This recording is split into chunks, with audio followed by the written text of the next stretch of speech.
അസ്സലാമു അലൈക്കും വറഹ്മത്തുള്ളാഹി വബറകാതുഹു. ഖുർആൻ പഠനം 1437 സൂറത്തുൽ ഹിജ്ർ 26 മുതൽ 35 ഉൾപ്പെടെയുള്ള ആയത്തുകൾ. അഊദു ബില്ലാഹി മിനശ് ശൈത്വാനിർ റജീം. ബിസ്മില്ലാഹിർ റഹ്മാനിർ റഹീം.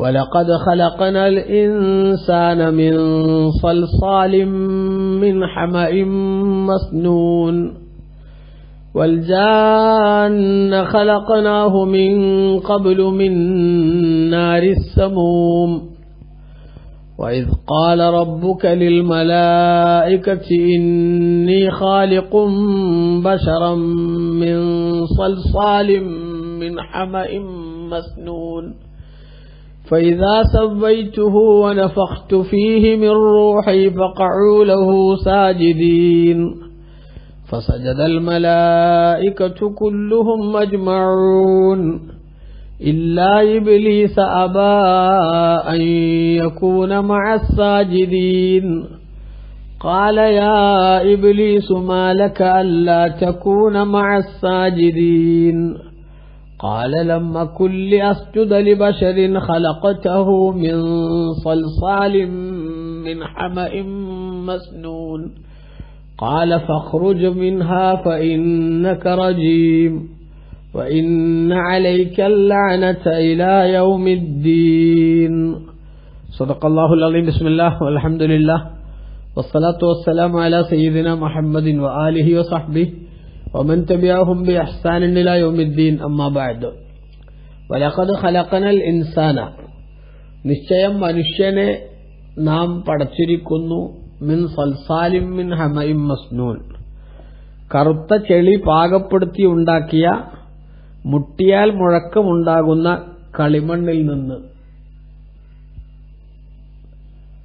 വൽജാന്ന ഭൂതവർഗത്തെ നാം പടച്ചിരിക്കുന്നു. വൽജാന്ന ഭൂതവർഗത്തെ ഖലഖനാഹു നാം പടച്ചിരിക്കുന്നു അതിനെ മിൻ ഖബ്ലു മുമ്പ്, അഥവാ മനുഷ്യനെ പടക്കുന്നതിന് മുമ്പ്.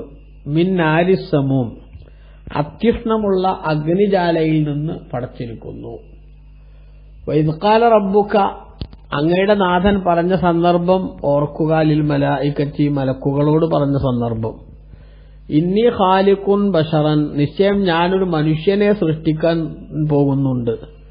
മിൻ സൽസാലിം മിൻ ഹമഇം മസ്നൂൻ കറുത്ത ചെളി പാകപ്പെടുത്തി ഉണ്ടാക്കിയ മുട്ടിയാൽ മുഴക്കമുണ്ടാകുന്ന കളിമണ്ണിൽ നിന്ന് ഒരു മനുഷ്യനെ ഞാൻ പടക്കാൻ പോകുന്നുണ്ട്. ഫൈദാ സവ്വൈതുഹു ആ മനുഷ്യനെ ഞാൻ സൃഷ്ടിച്ച് ശരിപ്പെടുത്തിയാൽ വനഫഖ്തു ഫീഹി മിർ റൂഹി എന്റെ ആത്മാവിൽ നിന്ന് ഞാൻ അതിൽ ഊതുകയും ചെയ്താൽ ഫഖഉ ലഹു സാജിദീൻ നിങ്ങൾ ആ മനുഷ്യന് സാഷ്ടാംഗം പ്രണമിക്കുന്നവരായി വീഴുവീൻ. ഫസജദൽ മലായികത്തു കുല്ലുഹും അജ്മഊൻ അപ്പോൾ മലക്കുകളെല്ലാവരും സുജൂദ് ചെയ്തു. ഇല്ലാ ഇബ്ലീസ് ഒഴികെ. അബാ അൻ യകൂന മഅ സാജിദീൻ അവൻ സുജൂദ് ചെയ്യുന്നവരുടെ കൂട്ടത്തിലാവാൻ വിസമ്മതം പ്രകടിപ്പിച്ചു.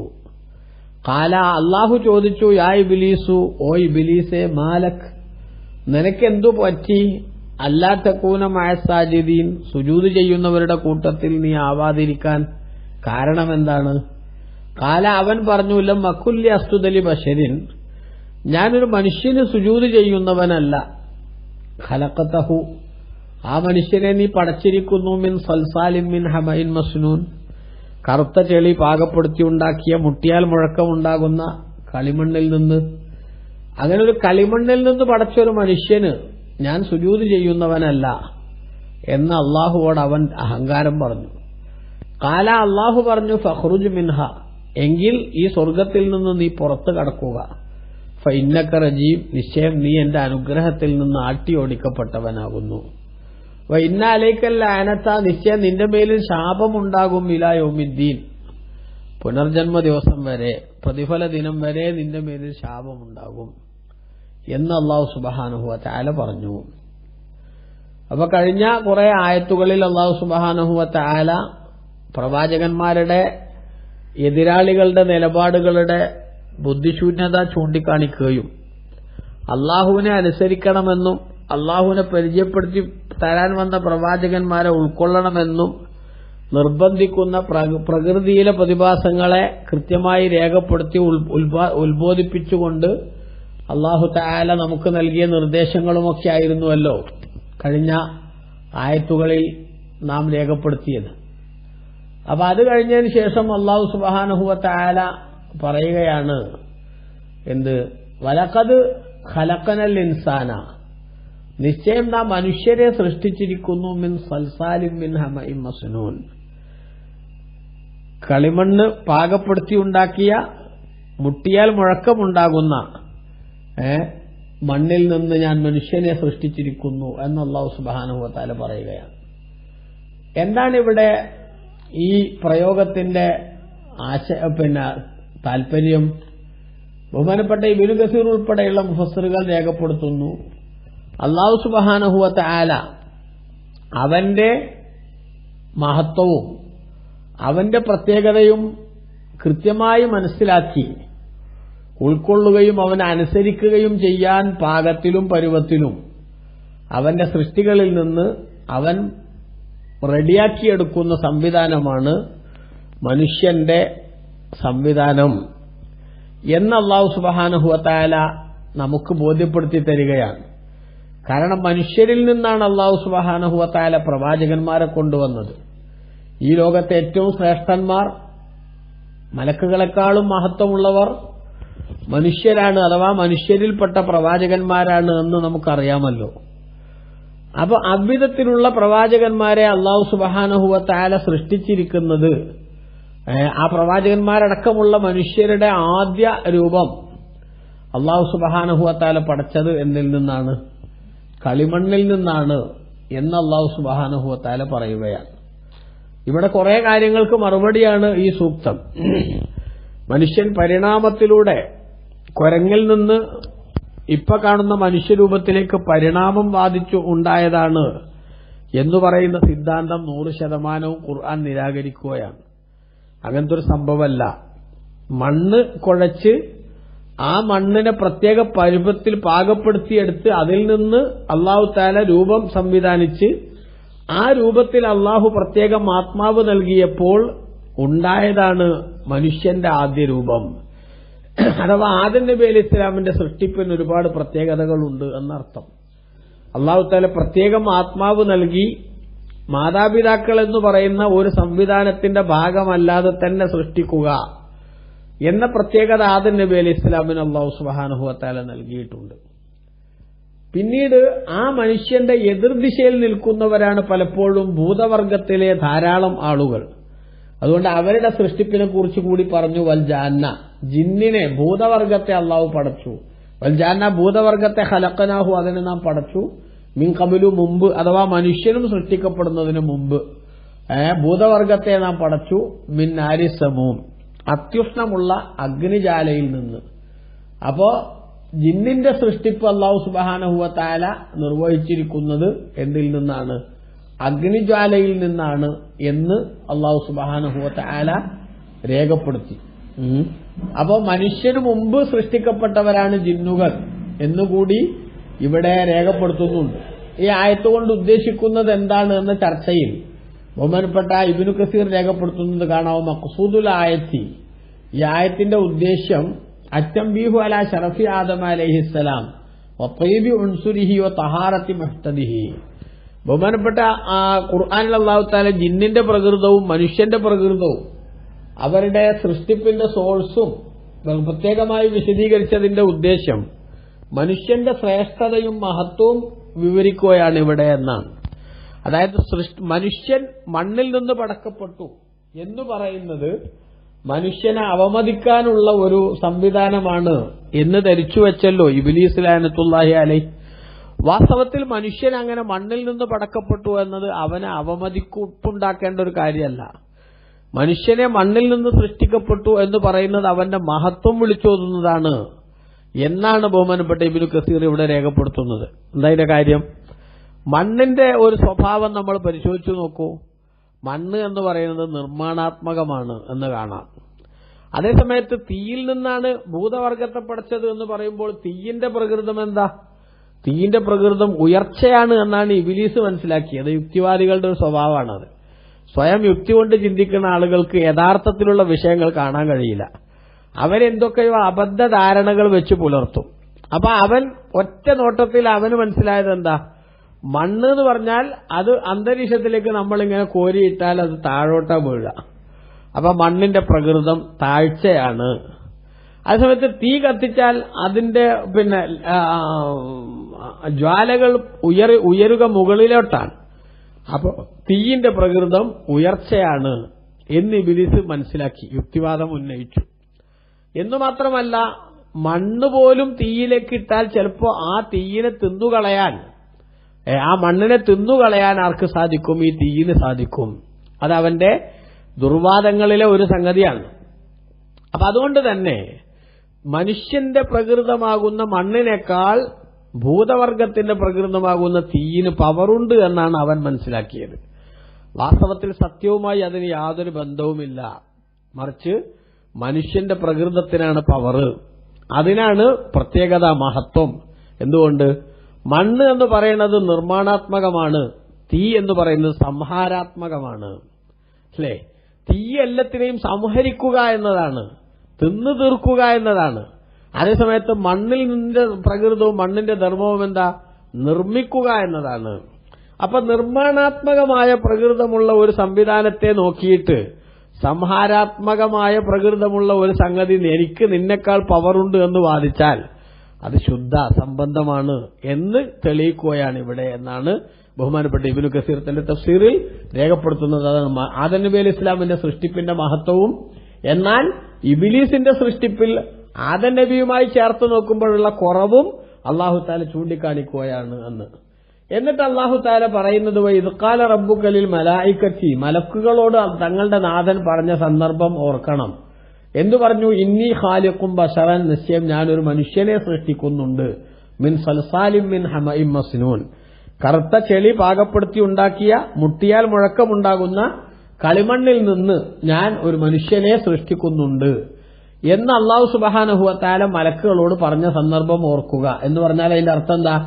അല്ലാഹു തആല ഇവിടെ ആദം നബി അലൈഹിസ്സലാമിനെ സൃഷ്ടിക്കുന്നതിന് മുമ്പ് തന്നെ മലക്കുകളോട് ആദം നബി അലൈഹിസ്സലാമിനെ കുറിച്ച് ഉപന്യസിക്കുന്നത് ആദം നബി അലൈഹിസ്സലാമിന് ലഭിക്കാൻ പോകുന്ന മഹത്വത്തിന്റെയും പ്രത്യേകതയുടെയും വലിയ പ്രാധാന്യം ചൂണ്ടിക്കാണിക്കാനും ആ ആദം നബി അലൈഹിസ്സലാമിനെ ശത്രുപക്ഷത്ത് നിർത്തുന്നതോടുകൂടി അഹങ്കാരത്തിന്റെയും അതേപോലെ അസൂയയുടെയും ആൾരൂപമായ തലക്കനം കൊണ്ട് എന്തൊക്കെയോ അരുതായ്മകൾ പറഞ്ഞു പോകുന്ന ഇബ്ലീസിനുണ്ടാകാൻ പോകുന്ന തകർച്ചയുടെ സൂചന കൂടി അല്ലാഹു തആല നൽകുകയാണ് ഇവിടെ എന്ന് ഇബ്നു കസീർ തന്റെ തഫ്സീറിൽ രേഖപ്പെടുത്തുന്നു. ആദം നബി അലൈഹി ഇസ്ലാമിനെ സൃഷ്ടിക്കുന്നതിനു മുന്നേ തന്നെ മലക്കുകളോട് ആദം നബി അലൈഹി ഇസ്ലാമിന്റെ പവറുകൾ പറയുകയും എന്നിട്ട് ആ ആദം നബി അലൈഹി ഇസ്ലാമിന് സാഷ്ടാംഗം നമിക്കണം എന്ന് ഉണർത്തുകയും ചെയ്താൽ, ഞങ്ങൾ സാഷ്ടാംഗം നമിക്കാൻ മാത്രം എന്തൊക്കെയോ പ്രത്യേകതകളും മഹത്വങ്ങളും ഉള്ളയാളാണ് സൃഷ്ടിക്കാൻ പോകുന്ന ഈ ആദം നബി അലൈഹി ഇസ്ലാം എന്ന വ്യക്തിത്വം എന്ന ചിന്ത നേരത്തെ തന്നെ മലക്കുകളുടെ മനസ്സിൽ അല്ലാഹു സുബ്ഹാനഹു വ തആല സന്നിവേശിപ്പിച്ചു. എന്നാൽ അതിന്റെ സ്പിരിറ്റ് ഉൾക്കൊള്ളുന്നതിന് പകരം ആ ആദം നബി അലൈഹി ഇസ്ലാമിന്റെ സൃഷ്ടിപ്പ് എന്തിൽ നിന്നാണ് എന്ന് നോക്കി തന്റേതായിട്ടുള്ള ശുഷ്കിച്ച ബുദ്ധിയിൽ നിന്ന് ഉത്ഭൂതമാകുന്ന യുക്തിവാദം ഉന്നയിച്ച് പടച്ച തമ്പുരാന്റെ കൽപ്പനകളെ എതിർക്കാനും അതിനെ നിരാകരിക്കാനും നിഷേധിക്കാനും ആ കൽപ്പനയോട് ധിക്കാരപൂർവം പിന്തിരിഞ്ഞു നിൽക്കാനും ശ്രമം നടത്തിയിട്ടുള്ള ഇബ്ലീസ് അവന്റെ അഹന്ത കൊണ്ട് അങ്ങേയറ്റം മതപ്പതനത്തിന്റെ ആഴിയിലേക്ക് തള്ളിയിടപ്പെട്ടിരിക്കുകയാണ് എന്നുകൂടി ഇവിടെ സൂചിപ്പിക്കാൻ അല്ലാഹു തആല തീരുമാനിച്ചു എന്നാണ് മനസ്സിലാകുന്നത് എന്ന്. അതാണ് വഇദ് ഖാല റബ്ബുക ലിൽ മലായികത്തി, മലക്കുകളോട് തങ്ങളുടെ നാഥൻ പറഞ്ഞ സന്ദർഭം ഓർക്കുക. എന്താ പറഞ്ഞത്? ഇന്നി ഖാലിഖും ബശറൻ, നിശ്ചയം ഞാനൊരു മനുഷ്യനെ സൃഷ്ടിക്കാൻ പോകുന്നുണ്ട്. കളിമണ്ണിൽ നിന്നാണ് ഞാൻ ആരെ പടക്കുന്നത്? ഒരു മനുഷ്യനെ പടക്കുന്നത്. പക്ഷെ കളിമണ്ണിൽ നിന്ന് പടക്കുന്നു എന്നത് ആ മനുഷ്യന്റെ മഹത്വത്തിന് എതിരല്ല, അദ്ദേഹത്തിന്റെ പവറിനൊരു കുറവും വരുത്തുന്നില്ല. കാരണം ഫൈദാ സവ്വൈതുഹു, ആ മനുഷ്യനെ ഞാൻ മണ്ണിൽ നിന്നൊരു രൂപപ്പെടുത്തിയെടുത്താൽ, മണ്ണിൽ നിന്ന് മനുഷ്യനെ ശരിയാം വിധം രൂപപ്പെടുത്തിയെടുത്താൽ, എന്നിട്ടോ നഫഖ്തു ഫീഹി മിർ റൂഹി, എന്റെ ആത്മാവിൽ നിന്ന് മനുഷ്യനിൽ ഞാൻ ഊതുകയും ചെയ്താൽ, എന്റെ ആത്മാവിൽ നിന്ന് ഊതുക എന്ന് പറഞ്ഞാൽ അതിന്റെ അർത്ഥം അല്ലാഹു തആല തന്നിലേക്ക് ആത്മാവിനെ ചേർത്ത് പറയുമ്പോൾ ആ ആത്മാവിന് മഹത്വമുണ്ടാവുകയാണ്. എന്റെ ഭൂമി, എന്റെ ആകാശം എന്നൊക്കെ അല്ലാഹു തആല പറയുമ്പോൾ അവനിലേക്ക് ചേർത്ത് പറയുമ്പോൾ ആ ഭൂമിക്കും ആകാശത്തിനുമൊക്കെ മഹത്വമുണ്ടാകുന്നത് പോലെ എന്റെ ആത്മാവ് എന്ന് പറയുമ്പോൾ അല്ലാഹു സുബ്ഹാനഹു വ തആല ആ ആദം നബി അലൈഹി ഇസ്ലാമിൽ സന്നിവേശിപ്പിക്കുന്ന ആത്മാവിന് മഹത്വമുണ്ടെന്ന് സ്ഥാപിക്കുകയാണ് ഇവിടെ. അങ്ങനെ ഞാൻ ആ ആത്മാവിൽ നിന്ന് ഊതുകയും ചെയ്താൽ ഫഖഉ ലഹു സാജിദീൻ, നിങ്ങൾ ആ ആത്മാവിന് പ്രണമിക്കുന്നവരായി, സാഷ്ടാംഗം ചെയ്യുന്നവരായി വീഴണം അദ്ദേഹത്തിന് മുന്നിൽ. ഇവിടെ ആദം നബി അലൈഹിസ്സലാമിന് മുന്നിൽ സുജൂദ് ചെയ്യാൻ മലക്കുകളോട് അല്ലാഹു തആല നേരത്തെ തന്നെ കൽപ്പിച്ചിട്ടുണ്ട്, സൃഷ്ടിക്കുന്നതിന് മുമ്പ് തന്നെ കൽപ്പിച്ചിട്ടുണ്ട്. എന്നാൽ ആ സൃഷ്ടിച്ചതിന് ശേഷം സൃഷ്ടിയെ കണ്ട ഉടനെ സുജൂദ് ചെയ്യുകയല്ല, മറിച്ച് ആ സൃഷ്ടിക്ക് സുജൂദ് ചെയ്യാൻ മാത്രം അദ്ദേഹം പ്രത്യേകതയും മഹത്വവും ഉള്ളവരാണ് എന്നതിന് ലൈവായ തെളിവുകൾ കാണിച്ചു കൊടുത്തുകൊണ്ട്, അഥവാ എല്ലാ വസ്തുക്കളുടെയും പേരുകൾ പഠിപ്പിച്ചു കൊടുത്ത് മലക്കുകളോടത് പറയാൻ വേണ്ടി അള്ളാഹു നിർദ്ദേശിച്ച് ഞങ്ങൾക്കത് പറയാൻ കഴിയില്ലെന്ന് അവരുടെ അറിവ് കുറവ് സമ്മതിച്ചതിന് ശേഷം ആദം നബി അലൈഹി ഇസ്ലാം അതൊക്കെ അറിയുന്നയാളാണെന്ന് കൃത്യമായി ബോധ്യപ്പെടുത്തിയതിനു ശേഷം അറിവിന്റെ മുന്നിൽ സാഷ്ടാംഗം നമിക്കാനുള്ള നിർദ്ദേശം ബഹുമാനപ്പെട്ട ആദം നബി അലൈഹി ഇസ്ലാമിന്റെ മുന്നിൽ സുജൂദ് ചെയ്യാൻ പറഞ്ഞുകൊണ്ട് അള്ളാഹു മലക്കുകളോട് നിർവഹിക്കുകയാണ് ഉണ്ടായത് എന്ന് സൂറത്തുൽ ബഖറയിലും മറ്റുമൊക്കെ അള്ളാഹു തആല നേരത്തെ വിശദീകരിച്ച് നമ്മൾ പറഞ്ഞു പോയിട്ടുള്ളതാണ്. അതുകൊണ്ട് അതിന്റെ വിശദാംശങ്ങളിലേക്ക് ഇനിയിപ്പോൾ കൂടുതൽ പോകേണ്ടതില്ലല്ലോ. അപ്പൊ ഏതായാലും ആദം നബി അലൈഹി ഇസ്ലാമിന് സുജൂദ് ചെയ്യൂ എന്ന്, സൃഷ്ടിച്ചാൽ സുജൂദ് ചെയ്യൂ എന്ന് അള്ളാഹു തആല നേരത്തെ തന്നെ കൽപ്പിച്ചു. സ്വാഭാവികമായും മലക്കുകൾ അള്ളാഹുവിന്റെ കൽപ്പനകൾക്ക് അളവ് മാറി നിൽക്കുന്നവരല്ല, ആ കൽപ്പനയിൽ നിന്ന് വ്യതിചലിക്കുന്നവരോ അതിനോട് നിഷേധം കാണിക്കുന്നവരോ അല്ല. അതുകൊണ്ട് തന്നെ ഫസജദൽ മലായികത്തു കുല്ലുഹും അജ്മഊൻ, മലക്കുകളെല്ലാവരും ഒന്നൊഴിയാതെ എല്ലാ മലക്കുകളും ആദം നബി അലൈഹി ഇസ്ലാമിന് സുജൂദ് ചെയ്തു എന്നാണ് ബഹുമാനപ്പെട്ട ഖുർആൻ ഇവിടെ തുടർന്ന് പറയുന്നത്. അള്ളാഹുവിന്റെ കൽപ്പന പൂർണ്ണമായി അവർ പാലിച്ചു. അതായത് അള്ളാഹു എന്താണോ നിർദ്ദേശിക്കുന്നത് ആ നിർദ്ദേശിക്കുന്ന നിർദ്ദേശത്തെ അവർ കൃത്യമായി നടപ്പാക്കാൻ തീരുമാനിച്ചു. ഇവിടെ സുജൂദ് ആദം നബി അലൈഹി ഇസ്ലാമിന് ചെയ്തു എന്ന് പറഞ്ഞാൽ ആദം നബി അലൈഹി ഇസ്ലാമിന് ഇബാദത്ത് ചെയ്തു എന്നല്ല അർത്ഥം, മറിച്ച് ആദം നബി അലൈഹി ഇസ്ലാമിനെ ബഹുമാനിച്ചുകൊണ്ട് അള്ളാഹുവിന്റെ കൽപ്പന നടപ്പാക്കി. അപ്പൊ ഇവിടുത്തെ ഇബാദത്ത് അള്ളാഹുവിനാണ്, അവിടെ ആദരവ് ആദം നബി അലൈഹി ഇസ്ലാമിന് കൊടുക്കാനാണ് പറഞ്ഞത്. അതുകൊണ്ട് തന്നെ ഇത് തഹയ്യത്തിന്റെ സുജൂദാണ്, ഇബാദത്തിന്റെ സുജൂദല്ല എന്നൊക്കെ ബഹുമാനപ്പെട്ട ഖുർആൻ വ്യാഖ്യാതാക്കൾ ഇവിടെ വിശദീകരിച്ചത് നമുക്ക് കാണാൻ പറ്റും. അപ്പൊ അതുകൊണ്ട് തന്നെ അള്ളാഹു ചെയ്യാൻ പറഞ്ഞ സംഗതി ചെയ്യുമ്പോൾ അവിടെ ഇബാദത്ത് ആർക്കാണ് വരുന്നത്? അള്ളാഹുവിനാണ് വരുന്നത്, ആർക്കല്ല? ആദം നബി അലൈഹി ഇസ്ലാമിനല്ല എന്നുകൂടി മുഫസ്സിറുകൾ ഇവിടെ വിശദീകരിച്ചിട്ടുണ്ട്. അതായത് ഒരു കാലത്തും ഒരു ഘട്ടത്തിലും അള്ളാഹു അല്ലാത്ത ഒരു ശക്തിക്കും ഇബാദത്ത് ചെയ്യപ്പെടുക എന്നൊരു സംഗതി മുമ്പും നടന്നിട്ടില്ല, ഇപ്പോഴും നടക്കുന്നില്ല, നടക്കാനും പാടില്ല. എന്ന് പറഞ്ഞാൽ ഒരു നിലക്കും ഖുർആൻ ഒരു ഇബാദത്ത് അള്ളാഹു അല്ലാത്തവർക്ക് ഏതെങ്കിലും ഒരു അർത്ഥത്തിൽ ചെയ്യുന്ന ഒരു സംഗതി ഉണ്ടാക്കിയിട്ടില്ല. അപ്പൊ ആദം നബിക്ക് സുജൂദ് ചെയ്തില്ലേ എന്ന് ചോദിച്ചാൽ ആ സുജൂദ് ഇബാദത്തിന്റെ സുജൂദല്ല, മറിച്ച് തഹയ്യത്തിന്റെ അഭിവാദ്യത്തിന്റെ സുജൂദാണ് എന്ന് ബഹുമാനപ്പെട്ട ഖുർആൻ വ്യാഖ്യാതാക്കൾ അതിന് മറുപടി പറഞ്ഞിട്ടുണ്ട്. അപ്പൊ അത്തരം സന്ദേഹം നമുക്ക് ആവശ്യമില്ല എന്ന് ചുരുക്കം. ഇല്ല ഇബിലീസ, ഇബിലീസ് ഒഴിച്ച് ബാക്കി എല്ലാവരും സുജൂദ് ചെയ്തു. ഇബിലീസ് ആണെങ്കിലോ അവൻ സുജൂദ് ചെയ്തില്ല. അബായക്കൂന മഅസാജിദീൻ, സുജൂദ് ചെയ്യുന്നവരോടൊപ്പമാവാൻ അവൻ വിസമ്മതം പ്രകടിപ്പിച്ചു. അതായത് സുജൂദ് ചെയ്യാതെ മാറി നിന്നപ്പോ സുജൂദ് ചെയ്ത ആ കൂട്ടായ്മയിൽ പങ്കെടുക്കാൻ അവൻ ഉണ്ടായില്ല. കൂട്ടായ്മയിൽ നിന്ന് തെറിച്ചു പോവുകയാണ് ഇബിലീസ് ചെയ്തത്. അങ്ങനെ ഇബിലീസ് തെറിച്ചു പോയപ്പോ അള്ളാഹു ചോദിച്ചു, ആ ഇബിലീസോ ഇബിലീസെ മാലക അല്ലാ തകൂന മഅസാജിദീൻ, സുജൂദ് ചെയ്യുന്നവരുടെ കൂടെ ആവാതിരിക്കാൻ നിനക്കെന്താണ് ന്യായം?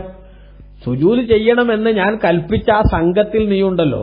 ഇബ്ലീസ് മലക്കല്ല, പക്ഷേ മലക്കുകളുടെ കൂട്ടമുള്ള ആ സംഘത്തോടാണ് അള്ളാഹു സുജൂദ് ചെയ്യാൻ പറഞ്ഞത്. അപ്പൊ ആ കൽപ്പന അവനും ബാധകമാണ്.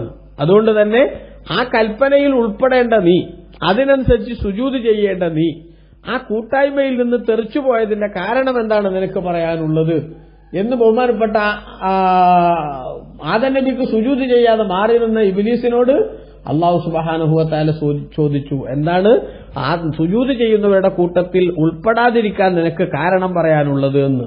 അപ്പൊ അവൻ പറഞ്ഞു, ലമകുൽ യസ്ജുദു ലിബശരിൻ ഖലഖതഹു മിൻ സൽസാലിൻ മിൻ ഹമഇൻ മസ്നൂൻ, കറുത്ത ചെളി പാകപ്പെടുത്തി ഉണ്ടാക്കിയ മുട്ടിയാൽ മുഴക്കമുണ്ടാകുന്ന കളിമണ്ണിൽ നിന്ന് നീ സൃഷ്ടിച്ച ഒരു മനുഷ്യന് സുജൂദ് ചെയ്യുക എന്നത് എനിക്ക് പറ്റിയ പണിയല്ല, അതെന്റെ സ്റ്റാറ്റസിന് ചേർന്നതല്ല. അതലം വക്കുല്ലി അസ്തുത ലി ബശരീൻ, ഒരു മനുഷ്യന് സുജൂദ് ചെയ്യുക എന്നത് അതെനിക്ക് പറ്റിയ പണിയല്ല, എനിക്കതൊന്നും എന്റെ മഹത്വത്തോടത് യോജിക്കുന്നതല്ല എന്നർത്ഥം. കാരണം ഞാൻ നാരിയാണ്, ബഹുമാനപ്പെട്ട മുഫസ്സിറുകൾ രേഖപ്പെടുത്തിയിട്ടുണ്ട്. കാരണം ഞാൻ നാരിയാണ്, തീ എന്ന സംവിധാനത്തിൽ നിന്ന് പടക്കപ്പെട്ടവനാണ്. അതേസമയത്ത് ആദമ് തീനിയാണ്, മണ്ണ് എന്ന സംവിധാനത്തിൽ നിന്ന് പടക്കപ്പെട്ടവനാണ്. എന്റെ പ്രകൃതവും ആദമിന്റെ പ്രകൃതവും നോക്കുമ്പോൾ എനിക്കാണ് പവർ, ആദമിനല്ല എന്നവൻ കാരണം പറഞ്ഞു. അങ്ങനെ കാരണം പറഞ്ഞപ്പോൾ അല്ലാഹു സുബ്ഹാനഹു വ തആല അവനോട് പറഞ്ഞു, എന്ത് അല്ലാഹു പറഞ്ഞു, പിന്നെ ലം അകുൽ യസ്ജുദു ലിബശരിൻ, ഞാൻ മനുഷ്യന് സുജൂദ് ചെയ്യുന്നവനല്ല എന്ന് പറഞ്ഞപ്പോൾ അല്ലാഹു പറഞ്ഞു, അല്ലാഹു പറഞ്ഞു ഫഖ്റുജ് മിൻഹാ, എന്നാൽ ഈ സ്വർഗത്തിൽ നിന്ന് നീ പുറത്തു കടക്കണം, ഫഇന്നക റജീം, നിശ്ചയം നീ എന്റെ അനുഗ്രഹത്തിൽ നിന്ന്, എന്റെ കാരുണ്യത്തിൽ നിന്ന് ആട്ടിയോടിക്കപ്പെട്ടവനാണ്, എന്റെ കാരുണ്യത്തിൽ നിന്ന് നീ ആട്ടിയോടിക്കപ്പെട്ടവനാണ് എന്ന്. അതായത് ബഹുമാനപ്പെട്ട ഇബ്നു കസീർ തന്റെ തഫ്സീറിൽ രേഖപ്പെടുത്തി, ഐ മർജൂമുൻ വഅന്നഹു ഖദ് ഇത്തബഅതഹു ലഅനത്തുൻ ലാ തസാലു മുത്തസിലതൻ ബിഹി ലാഹിഖതൻ ലഹു മുതവാത്തിറതൻ അലൈഹി ഇലാ യൗമിൽ ഖിയാമ. അല്ലാഹുവിന്റെ അനുഗ്രഹത്തിൽ നിന്ന് ആട്ടിയോടിക്കപ്പെട്ടു, അതുകൊണ്ട് തന്നെ പടച്ച തമ്പുരാന്റെ ശാപം അവനെ പിന്തുടർന്നുകൊണ്ടേയിരുന്നിട്ടുണ്ട്. അന്നേ ആ ശാപമുണ്ട്, അത് അന്ത്യനാൾ വരെയും അവനെ പിന്തുടരുക തന്നെ ചെയ്യും എന്ന് അല്ലാഹു സുബ്ഹാനഹു വ തആല പറഞ്ഞു. അതാണ് ഫഖ്റുജ് മിൻഹാ, സ്വർഗത്തിൽ നിന്ന് നീ പുറത്തു കടക്കുക, ഫഇന്നക റജീം, നീ അനുഗ്രഹത്തിൽ നാട്ടി ഓടിക്കപ്പെട്ടവനാണ്, വഇന്ന അലൈക്കൽ ലഅനത ഇലാ യൗമിദ്ദീൻ, അന്ത്യനാൾ വരെ നിനക്ക് ശാപമുണ്ടാവുകയും നിന്റെ മേലിൽ ശാപമുണ്ടാവുകയും ചെയ്യുമെന്ന് അല്ലാഹു തആല അവന്റെ കൽപ്പനയായിട്ട് രേഖപ്പെടുത്തി. ഒരിക്കലും തന്നെ ആ കൽപ്പനയ്ക്ക് എതിരിലുള്ള ഒരു സംഭവം ഉണ്ടാവൂല. യദ്കുറു തആല അന്നഹു അമറ ഇബ്ലീസ അംറൻ കൗനിയൻ ലാ യുഖാലഫു വലാ യുമാനഉ ബിൽ ഖുറൂജി, പിന്നെ എതിർക്കപ്പെടാൻ പറ്റാത്തൊരു കൽപ്പന അല്ലാഹു തആല നൽകിയിട്ട് ആ കൽപ്പനക്ക് അവൻ എതിരു പ്രവർത്തിച്ചപ്പോൾ അല്ലാഹു സുബ്ഹാനഹു വ തആല അവനോട് ഒരു ദൈവികമായ കൽപ്പന നടത്തിയതാണ്, ബിൽ ഖുറൂജി മിനൽ മൻസില അല്ലത്തി കാന ഫിഹാ, അവന് നേരത്തെ ഉണ്ടായിരുന്ന സ്ഥാനമാനങ്ങളിൽ നിന്ന് പുറത്തു കടക്കാനുള്ള, അതുകൊണ്ട് ആ സ്ഥാനങ്ങളിൽ നിന്ന് അവനെ പുറത്താക്കുകയാണ് അല്ലാഹു സുബ്ഹാനഹു വ തആല ചെയ്തത്. അതാണ് ശാപം അവൻ അന്ത്യനാൾ വരെ ഉണ്ടാകുമെന്ന് പറഞ്ഞത്. ആ ശാപം ഉണ്ടാവുക എന്ന് പറഞ്ഞ സംഗതി ആകാശങ്ങളിലുള്ളവരും ഭൂമിയിലുള്ളവരും അവനെ അന്ത്യനാൾ വരെ ശപിച്ചുകൊണ്ടേയിരിക്കും. ഇബ്ലീസ് എന്ന് കേൾക്കുമ്പോൾ നമ്മൾ തന്നെ പോലെ ലഅനത്തുല്ലാഹി അലൈഹി പറയുന്നില്ലേ, അത് അവന് ലഭിക്കാവുന്ന ഏറ്റവും വലിയ അഹങ്കാരത്തിനും തലക്കനത്തിനും അല്ലാഹു സുബ്ഹാനഹു വ തആല നൽകുന്ന തിരിച്ചടിയുടെ ഭാഗമാണ്. ആദരിക്കേണ്ടവരെ ആദരിക്കാനും ബഹുമാനിക്കേണ്ടവരെ ബഹുമാനിക്കാനും മനസ്സു പാകപ്പെടുക എന്നതാണ് മഹത്വത്തിന്റെ മാനദണ്ഡം. അതേസമയം മഹത്വമുള്ളവരെ പരിഗണിക്കാതിരിക്കാൻ എന്തെങ്കിലും ദുർന്യായങ്ങൾ പറഞ്ഞാൽ അഡ്രസ് തെറിക്കും, അടപ്പൂരുമെന്ന വലിയ സന്ദേശവും കൂടെ ഈ സംഭവത്തിലുണ്ട്. അത് നമ്മൾ ഓർക്കണം. അള്ളാഹു നമ്മളെ സ്വീകരിക്കട്ടെ. ആമീൻ. വസല്ലല്ലാഹു അലാ സയ്യിദിനാ മുഹമ്മദിൻ വആലിഹി വസഹ്ബിഹി വസല്ലം. വൽഹംദുലില്ലാഹി റബ്ബിൽ ആലമീൻ.